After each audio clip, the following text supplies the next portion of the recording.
shiga ɗemuwa kamar mahaukacin da ke zama adawa. Yunwa tana kaci na kamar mahaukacin karen da ke adawa. A tausaya mini dare da rana kullum ina zaune adawa.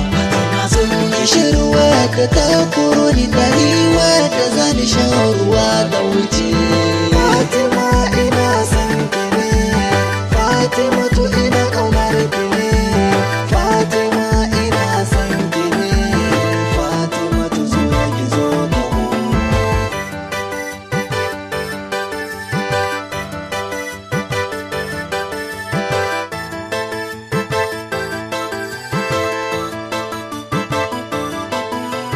Fatima ina son ki ne, Fatima to ina ƙaunar ki ne, Fatima ina son ki ne, Fatima to zo ki zo ka mu.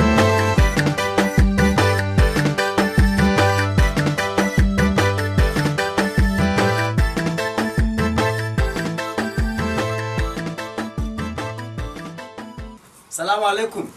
Kai, gana san dai kai. Salamu alaikum. Ko bayana ne wai? Salamu alaikum. Shi wanga gaye sai. Kai tashi da Allah ba sai yawan kwana. Waye Fatima? Kai da Allah menene haka da Allah? Kai ko ina ganin ka ake yi? Gaskiya ga. Ya ana ganin na ko ina menene Hausa haka?